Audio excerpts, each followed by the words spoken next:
think we have everyone here, so we can get started whenever you are ready. Great. Well, thank you very much all for joining us. So I know over the past 18 months, we've all been on a roller coaster ride of fear and hope, setbacks and progress. And I know that's our collective effort that really have sustained us. Throughout it all, we've been staying on top of the research, best practices, always focusing on doing what is right for our patients, right for our employees, and right for our community. My team and I, after much research and careful consideration, have decided to require all of our employees to be fully vaccinated against COVID-19 by October 30th. As of today, over 80% of our employees have been vaccinated, and we think it may be even more who have not told us, have not identified as vaccinated. That's a really great start. But I know that a small group of employees have not been vaccinated, each have their reasons, whether it's concerns about the safety and efficacy of the vaccine, a matter of personal freedom, or other reasons. And I really do, and my team and the board respect the right to make that choice for themselves. But in weighing our obligation to our patients, our community, and each other, we've decided that if employees choose not to get vaccinated and they don't qualify for an approved exemption, they will not be able to work at MetroHealth.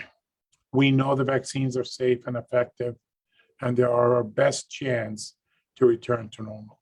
They are also our best protection against the Delta variant and whatever variant the future may bring. We are proud to take this step. Throughout our 184-year history, we have always prioritized patient safety. This is no different. We owe it to all our patients to take every step possible to keep them from harm when they come for a checkup, a procedure, or to fill a prescription. Think, as you know, the American Medical Association, American Nurses Association, American Hospital Association, Ohio Hospital Association, and many, many other organizations have urged hospitals to require vaccinations. Our colleagues, hospitals in Columbus and Cincinnati already do so.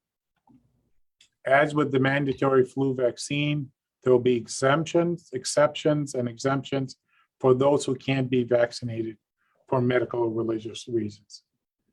And like the flu vaccines, those who refuse will be subject to disciplinary action all the way up to termination. We don't take this decision easily, and we know we may lose some employees. And I'm going to be very sorry to see them go. But we also know we will attract some people who want to work in a place that prioritizes patient and employee health safety. Our profession, healthcare, has been hailed as heroic because we were there when there was no protection against this disease. We cared for people and put ourselves at risk. We don't have to do that anymore. We can and have to take care of our patients and ourselves. So I want you to know that we thought long and hard about this. Clinical, administrative, and the board stand united around this decision, and we'll be happy to answer any questions you may have. Thank you, Dr. Boutros. At this time, if you have questions, please raise your hand, and we'll start with Lisa Ryan. Lisa. Hi, Dr. Boutros. I'm wondering if you're concerned about staffing shortages at all if people do choose to leave, and how you might be preparing for that to make sure that your hospital doesn't get overwhelmed. Lisa, it's always a concern for us, but as I said, we think We may lose some folks. Hospitals have mandated this, have lost very, very few people, but we also think we're going to attract others. We work in a collaborative manner with other health systems. So if there are staff shortages, we will work with them to make sure that the community is receiving the care it needs. Brian Duffy.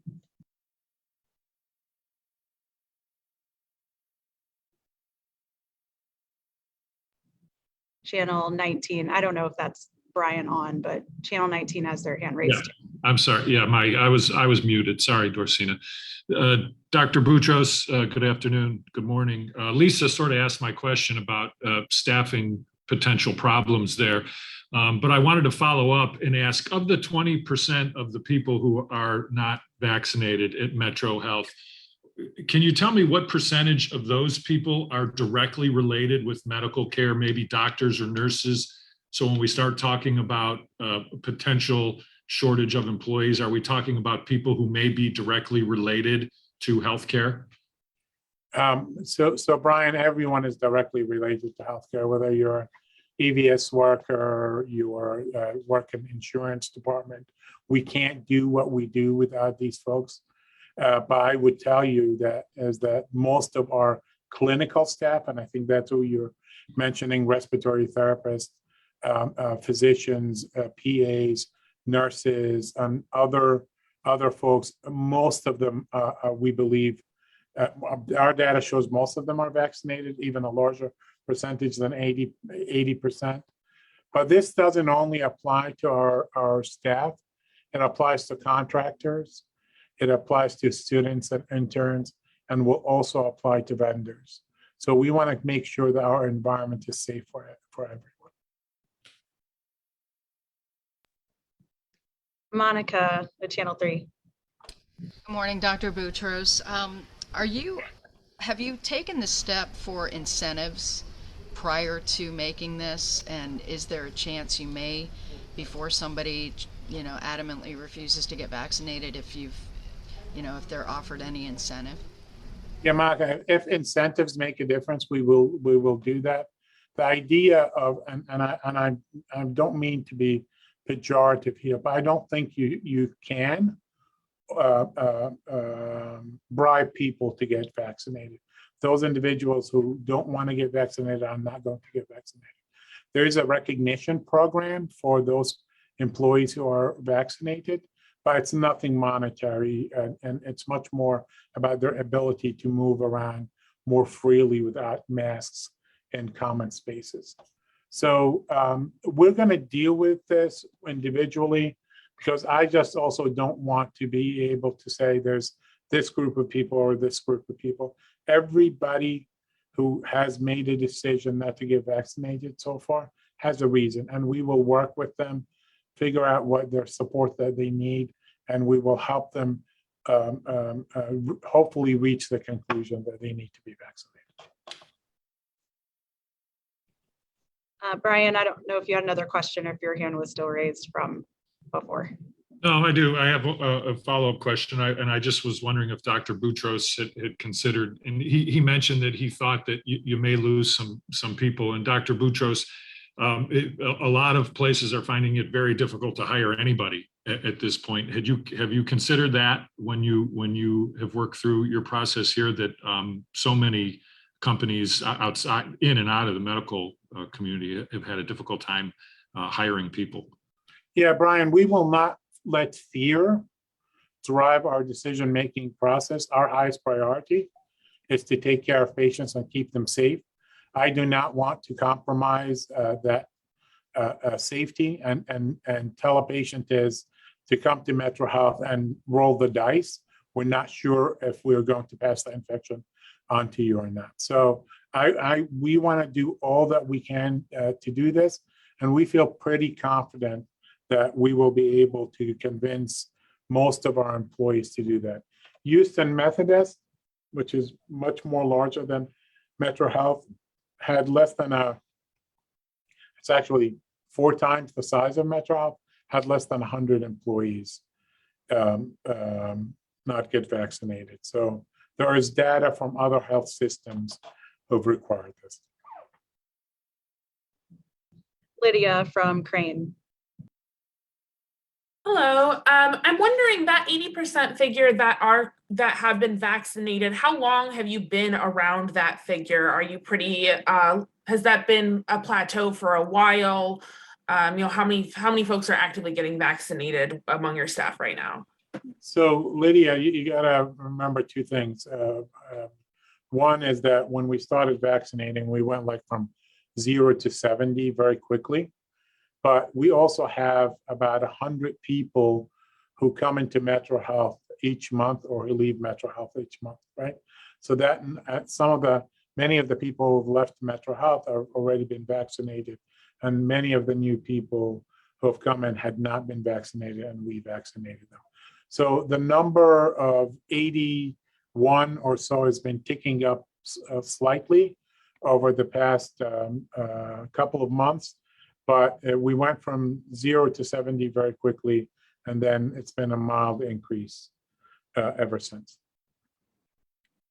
And I'm also wondering, you have that figure for your caregivers, but then given that you're requiring contractors, volunteers, students, and interns, do you have any sense of how many of the folks that you typically work with in that capacity are already vaccinated? Yeah, there's to our best guess, there are about 80 to 85% as well.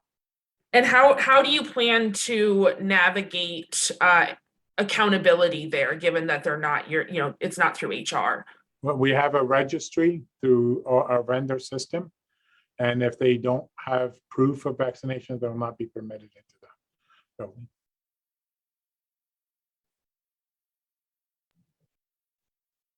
I don't see any more hands raised right now. Does anyone have any more questions? We have a few more minutes, so I want to make sure that you guys get what you need. I'll ask one more. When was this announced to internally? This morning. This morning. Have you gotten any sort of feedback? Have you heard anything from staff at this point, or do you have any sense of how this has been received within your employees? So far, 100% of the emails have been positive.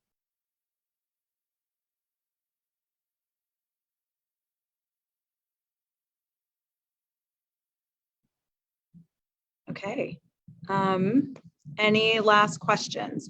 And just so you guys know, I will send out the recording once I get it, because I know some people wanted permission to record. Sorry, Lydia, go ahead. Okay, sorry, I had one more. So given the acknowledgement that this could, you could lose a few employees through this process, are you hopeful that some of the other systems in Cleveland will follow suit? Obviously, Summa did this earlier this month down in Akron. Would you like to see other hospitals in Northeast Ohio also follow some of these associations urging to require their employees get vaccinated? I think with MetroHealth, about a third of the 30% of the hospitals have made that requirement. So I think you will see that number increase. We were waiting for that one of the vaccines would come off EUA, and that was our decision-making process. I'm sure other health systems are considering their needs and their ability to pull this off. We've always required influenza vaccination at MetroHealth, and have been doing so for over 10 years. And it's an arduous process, but we know how to do it. And we will add that to the list of things. So I will end up sending out this recording once I get it. Also, the press release, the link that I sent this morning, has been updated with a longer video statement from Dr. Boutros detailing exactly what you just heard, but it's, shot by us, so you guys have that as well to use. Any final questions? Okay. I'm just gonna tell everybody to please stay safe.